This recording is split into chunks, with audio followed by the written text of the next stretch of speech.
Hello and welcome to Eklavya career institute video lecture. आज ये class 12th के लिए लेक्चर है। थंबनेल आपने देख लिया होगा। इस लेक्चर में हम लोग जो है, चूँकि पहला चैप्टर ख़त्म कर दिया है मैंने, काफ़ी डिटेल में पढ़ाया है उसमें, लेकिन उतना पढ़ना नहीं है। सिलेबस डिस्कस हुआ उसके अकॉर्डिंग पढ़िए। और जो दूसरा चैप्टर हमारा है ITF इनवर्स ट्रिग्नोमेट्रिक फंक्शन, उसमें मैंने बताया था कुछ चीज़ें कट गई हैं, कुछ बची हैं। क्या बचा है? एक तो आपका बचा हुआ है परिभाषा ITF की, दूसरा प्रांत और परिसर, तीसरा मुख्य मान की शाखाएं। और ये सारी चीज़ें मैंने पहले लेक्चर में डिस्कस कर दी हूँ। मतलब ये हुआ कि न्यू सिलेबस के अकॉर्डिंग जितना हमें पढ़ना है उतना पहले लेक्चर में मैंने कवर कर दिया, यानी कि ये चैप्टर ख़त्म हो चुका है पहले लेक्चर में। आपकी जिम्मेदारी है पहली एक्सरसाइज लगाइए, दूसरी छोड़ दीजिए।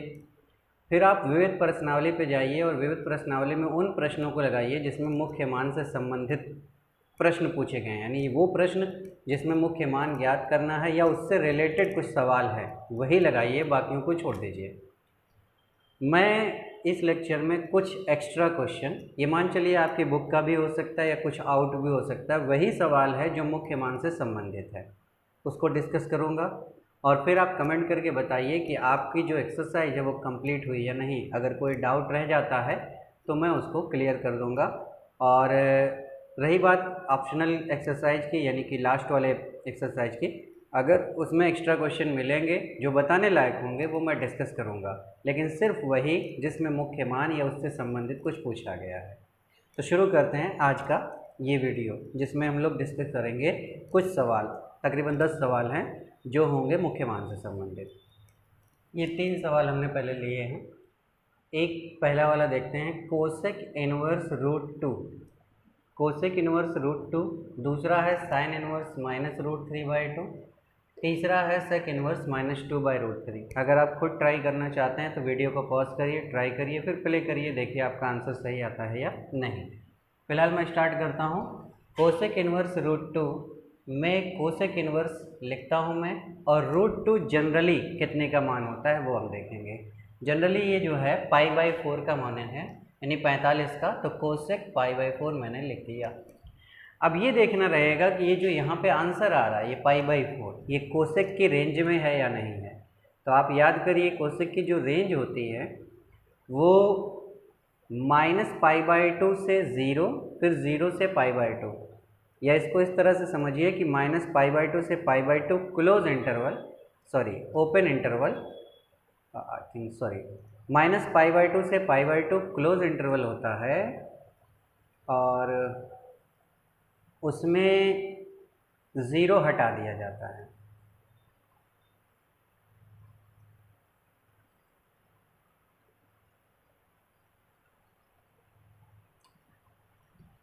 कोसेक की रेंज आप देखिए -π/2 से π/2 क्लोज होती है, और 0 उसमें से निकाला होता है, -0 लिखा होता है, आप पहले लेक्चर में देख चुके हैं। तो वो रेंज के अंदर ये आ रहा है, π/4 -90 से +90 के बीच ही कहीं होगा, 0 नहीं है, इसका मतलब रेंज के अंदर आ रहा है, तो ये बिल्कुल परफेक्ट है।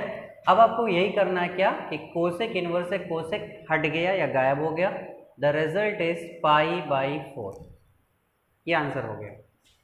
दूसरा देखते हैं, साइन इनवर्स -√3/2। सॉल्व करने का तरीका फिर से समझिए एक बार।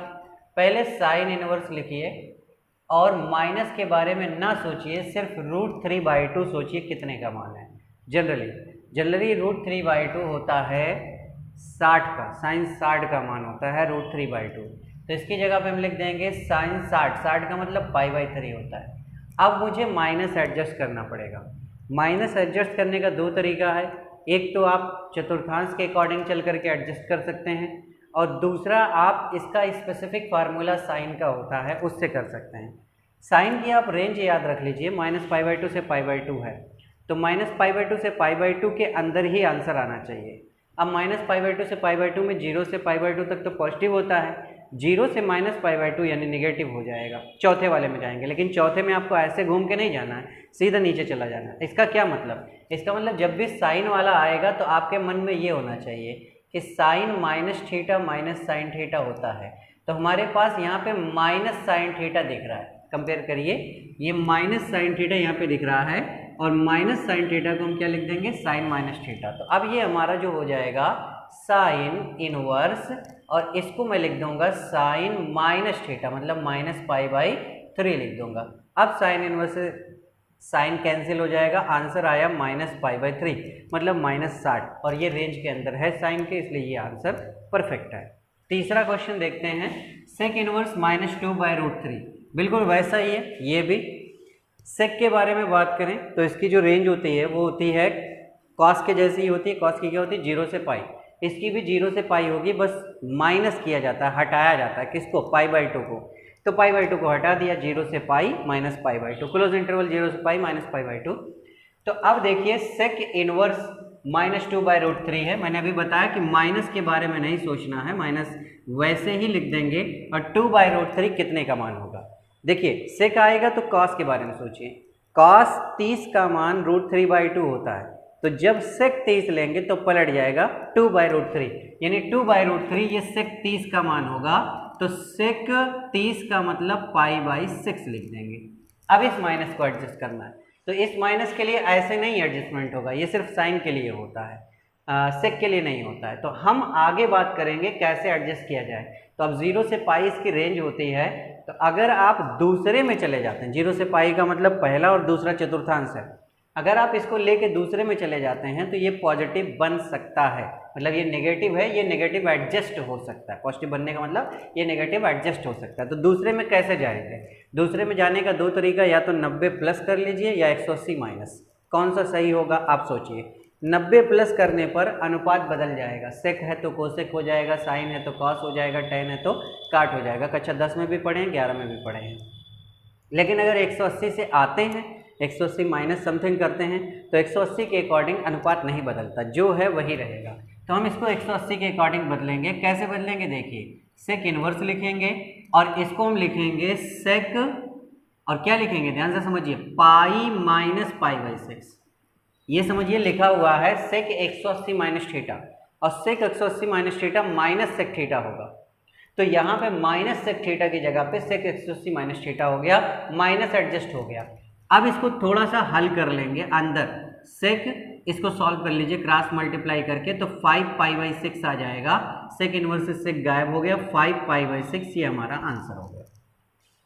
ये आंसर हो गया 5π/6 का मतलब 5 × 15 150 है। 0 से पाई इसकी रेंज है, 150 उस रेंज के अंदर आ रहा है, मतलब ये आंसर हमारा करेक्ट है। देखते हैं कुछ और सवाल। अगर इसके जैसा होगा तो मैं लीव कर दूंगा, आप सॉल्व कर लीजिएगा।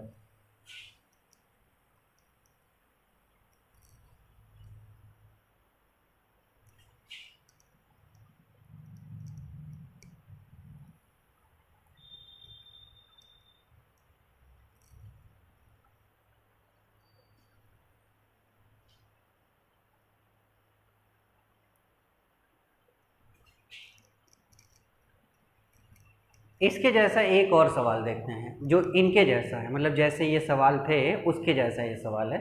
tan inverse -1। तो फिर से मैं वही बताऊंगा कि माइनस को आप वैसे ही लिख लीजिए और 1 के बारे में सोचिए कि 1 कितने की वैल्यू है। जनरली 1 जो है वो tan 45 की वैल्यू है, तो इसको आप लिख देंगे tan 45 का मतलब π/4। अब माइनस को एडजस्ट करना है, तो आप tan की रेंज याद रखिए, -π/2 से π/2 ओपन इंटरवल होता है tan की रेंज। तो इसको एडजस्ट करने के लिए ये वाला सिस्टम आप यूज़ कर सकते हैं, जैसा साइन के लिए होता है वैसा tan के लिए यूज कर सकते हैं। tan minus theta minus tan theta होता है, तो tan इनवर्स और इसको लिख देंगे tan माइनस थीटा मतलब -π/4। तो tan से tan इनवर्स गायब हो गया, आंसर आया -π/4। ये एक जैसे सब सवाल थे, 4 सवाल एक जैसे थे जिसमें वैल्यूज़ दी गई होती हैं किसी इनवर्स फंक्शन के साथ, और आपको सोचना है, समझना है रेंज के बारे में और रेंज में लेकर के रख देना। मैंने पहले लेक्चर में काफ़ी ज़ोर दिया था कि आप सबकी रेंज याद कर लीजिए, क्योंकि रेंज याद रहेगी तो आपका ये सवाल निश्चित रूप से गलत नहीं होगा। और एडजस्टमेंट की बात करता हूँ तो हर टाइप का सवाल मैं बताते हुए चल रहा हूँ, कुछ पिछले वीडियो में भी बताया था, कुछ इसमें भी बता रहा हूँ, इसलिए हर तरीका आपको याद हो जाएगा अगर, तो गलती होने की पॉसिबिलिटी ज़ीरो हो जाएगी। तो ये 4 क्वेश्चन और हमारे पास आ गए। ये थोड़ा सा मॉडल चेंज है, यानी जो अब तक था उससे अलग है। इसमें आपको जो मिलेगा, इसमें डायरेक्ट वैल्यूज़ इनवर्स फंक्शन के साथ नहीं दी गई हैं, बल्कि साइन का या कॉस का या tan का फंक्शन दिया गया होगा। इसे सॉल्व करना है। तो ये कुछ लोगों के लिए तो बहुत आसान होगा, लेकिन बहुत आसान है तो गलत हो सकता है, थोड़ा सा आपको दिमाग लगाना पड़ेगा। वो क्या है, जैसे मैं 5वां सॉल्व करूं अगर, तो यहाँ साइन इनवर्स साइन 5π/3 है। कुछ लोग दिमाग में आ रहा होगा सर साइन इनवर्स से साइन हट गया, 5π/3 आंसर आ गया, लेकिन वो गलत है। क्यों? क्योंकि 5π/3 को अगर आप ध्यान से देखो तो π/3 का मतलब होता है 60, और 60 में 5 से मल्टीप्लाई करेंगे तो 300 डिग्री आ जाएगा, 300 अंश। और 300 अंश जो है वो साइन इनवर्स के रेंज में नहीं आता। साइन इनवर्स की रेंज कितनी है, -π/2 से π/2, और ये वैल्यू रेंज के बाहर जा रही है, इसलिए ये डायरेक्ट लिखने पर आंसर नहीं होगा, यानी गलत होगा। अब इसको हमें रेंज के अंदर पहुंचाना है, तो कैसे पहुंचाएंगे देखिए। आसान करने के लिए मैं इसको ऐसे लिख रहा हूँ, साइन 300 अंश, आसान करने के लिए केवल। अब 300 अंश कहाँ पे है, चौथे में है, तो 300 अंश को क्या लिखा जा सकता है, आप ये सोचिए। 300 को हम 360 - 30 लिख सकते हैं, और चौथे में अगर आप जाएं ASTC, चौथे में आप जाते हैं तो चौथे में कॉस और सेक पॉजिटिव होते हैं, बाकी नेगेटिव होता है, यानी इसको वहाँ ले जाने के बाद बदलने पर पॉसिबिलिटी है कि ये नेगेटिव हो जाए। फिलहाल हम सेट करते हैं। पहले क्या करोगे आप, साइन इनवर्स साइन 300 को आप 360 - 30 लिख दो, तो 360 - 30, सॉरी 30 कह रहा हूँ, 360 - 60 लिख दो, 360 में से 60 घटेगा 300 आ जाएगा। अब आप सोचो कि साइन 360 माइनस थीटा, 360 में से कुछ घटेगा, आप चौथे में रहेंगे, चौथे में कॉस और सेक पॉजिटिव होता है, और ये साइन है तो नेगेटिव आएगा, तो ये हमारा बन जाएगा sine inverse minus sine theta, theta की जगह पे 60। अब फिर माइनस आ गया, इसको एडजस्ट करना है, तो इसमें कोई दिक्कत नहीं, अभी मैंने बताया था कि sine minus theta minus sine theta होता है, तो ये हमारा हो जाएगा sine inverse sine minus theta, sine minus theta minus sine theta, तो माइनस साइन थीटा की जगह पे साइन माइनस थीटा लिख दिया। साइन इनवर्स से साइन अब हट गया तो -60 आया, -60 को -π/3 लिख सकते हैं, और -π/3 साइन इनवर्स के रेंज में है, -π/2 से π/2 तक ये पाया जा रहा है, इसका मतलब ये करेक्ट आंसर है। अब मैं चाहूँगा कि आप इसी प्रकार से 8वां और 7वां लगाइए। 7वें में 2π/3 यानी कि 120 दिया गया, 120 को रेंज के अंदर लाना है, बाहर हो गया है। इसमें आप देखिए 45 इंटू π/4 का मतलब 45, 45 इंटू 7 होगा, तो ये कितना हो जाएगा, 9 त्रिक 27, 270 और 45, 270 और 45 315 बनेगा। ये 315 को आपको रेंज के अंदर लाना है। बिल्कुल इसी तरीके से बदलाव इसका भी होगा, और इसका बदलाव 180 के अकॉर्डिंग करके आप निकाल सकते हैं। ये 2 क्वेश्चन आप स्वयं ट्राई करिएगा और इसका आंसर बताइएगा ग्रुप में या फिर कमेंट में, बताइएगा क्या आता है। कॉस इनवर्स cos 4π/3, इसके बारे में बात करते हैं। π/3 का मतलब 60, 60 इंटू 4 240, 624 मतलब 60 इंटू 4 6 चौक 24, 240 बनेगा। अब 240 कॉस इनवर्स की रेंज से बाहर है, क्यों? क्योंकि इसकी रेंज 0 से पाई होती है, 0 से 180, और ये 240 है तो बाहर हो गया। अब अंदर लाना है तो 240 को क्या लिख सकते हैं, पहले वो आप सोचिए। कॉस इनवर्स कॉस, पहले इसको लिख दो 240 आसानी के लिए, और कॉस इनवर्स 240 को हम क्या लिख सकते हैं, 270 - 30 लिख सकते हैं, 180 प्लस 60 लिख सकते हैं। 270 - 30 पे ये रेशियो बदल जाएगा, 180 प्लस 60 पे रेशियो नहीं बदलेगा, तो मैं प्रेफर करूंगा कि 180 प्लस 60 लिखा जाए। 180 में 60 जोड़ेंगे 240 आएगा। अब cos 180 प्लस थीटा हो गया, और cos 180 प्लस थीटा होता क्या है, देखिए 180 प्लस थीटा का मतलब तीसरे में गए, ASTC के अकॉर्डिंग तीसरे में tan और cot पॉजिटिव होता है, और ये cos है तो नेगेटिव हो जाएगा, तो माइनस cos थीटा की जगह पे 60। अब माइनस एडजस्ट करना है, माइनस एडजस्ट कैसे किया जाए देखिए मैं बताता हूँ। फिर से आप इसकी रेंज याद रखिए, 0 से पाई होती है, माइनस वाला साइन के जैसा एडजस्टमेंट यहाँ नहीं होगा। आपको माइनस एडजस्ट करने के लिए फिर दूसरे में जाना पड़ेगा। दूसरे में कैसे जाएं? देखिए ऐसे जाइए, cos 180 प्लस 60 लिख दीजिए। कैसे लिख दिया सर आपने? सॉरी 180 प्लस 60 कह रहा हूँ, 180 माइनस 60 लिख दीजिए। cos 180 माइनस 60 लिख दीजिए। कैसे? देखिए cos 180 minus theta minus cos theta होता है, तो ये माइनस कॉस थीटा को cos 180 माइनस थीटा लिख दिया गया। ओके, अब इसको अंदर अंदर हल कर लीजिए। cos इनवर्स cos 180 में से 60 जाएगा, कितना बचेगा? 120। अब 120 ये हमारा आंसर आ गया। cos इनवर्स से cos कैंसिल, 120 आया। 120 0 से पाई के बीच में है, यानी परफेक्ट आंसर है। अब 120 को क्या लिख सकते हैं? 2 पाई बाई 3 लिख सकते हैं। पाई बाई 3 का मतलब 60, 60 इंटू 2 120। ये हमारा परफेक्ट आंसर है फॉर दिस क्वेश्चन। और रही बात 7, 8 की, अभी मैंने बताया कि सेम पैटर्न को फॉलो करके आप लगा सकते हैं। हाँ, तो अब ये 2 क्वेश्चन और लिए, ये बिल्कुल अलग हैं, पिछले जो दोनों टाइप के बताए हैं उससे अलग हैं। इसमें कुछ एक्स्ट्रा प्लस करके दिया गया है, तो इसको देखते हम लोग। बाहर कॉस रहिए वैसे ही रहेगा, पाई बाई 3 भी वैसे ही रहेगा। यहाँ पे हमारा वो ITF वाला कॉन्सेप्ट लगेगा। -1/2 है, इसमें माइनस को हम वैसे ही कॉपी कर देंगे, और 1/2 जनरली कितने का मान होता है वो सोचेंगे। तो देखिए 1/2 जो है वो cos 60 का मान होता है, तो इसको cos पाई बाई 3 लिख देंगे। अब आगे की बात करते हैं, माइनस एडजस्ट करना है। आपको मैंने बताया कि 0 से पाई इसकी रेंज होती है, तो माइनस एडजस्ट करने के लिए मुझे दूसरे में जाना पड़ेगा। कैसे जाओगे आप? आपको याद होगा, अभी थोड़ी देर पहले मैंने लगाया है इसको, ये माइनस कॉस थीटा है, इसको cos पाई माइनस थीटा लिख दीजिए।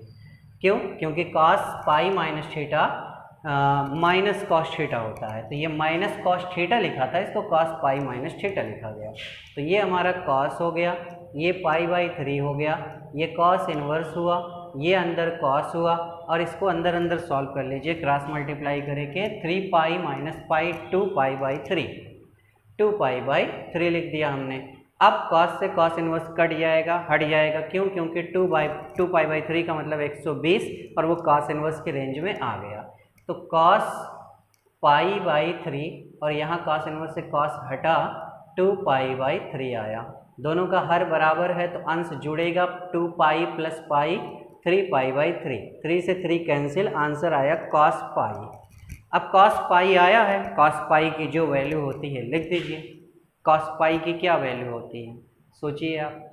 cos पाई, देखिए साइन 0 होता है 0, cos 0 होता है 1, और cos पाई जो होता है वो कितना होगा? -1। cos पाई कितना होगा? -1। तो ये आंसर हो गया -1 इसके लिए। आगे बात करें 10 में, सेम वही तरीका अप्लाई करिए। साइन लिखिए, साइन इनवर्स, माइनस को छोड़िए, और 1/2 होता है 30 की वैल्यू, तो साइन पाई बाई 6 लिखिए, प्लस पाई बाई 3 को कॉपी करिए। माइनस एडजस्ट करने का साइन वाला तरीका आपको याद होगा, sine minus theta minus sine theta होता है, तो इसको आप लिख दीजिए माइनस साइन थीटा को साइन माइनस थीटा, तो साइन माइनस थीटा का मतलब minus pi by 6 plus pi by 3 लिख दिया हमने। अब ये हमारा हो गया साइन, और साइन इनवर्स से sine cancel, minus pi by 6 आया, प्लस पाई बाई 3। अंदर एलसीएम लिया जाएगा, तो एलसीएम लेने पर हमें क्या मिलेगा? एलसीएम इसका 6 होगा, यहाँ माइनस पाई, यहाँ पे 2 पाई, 2 पाई में से पाई जाएगा, बचेगा sine pi by 6। Sine pi by 6 का मतलब साइन 30, और साइन 30 का मान होता है 1/2। ये हमारा आंसर है फॉर दिस क्वेश्चन।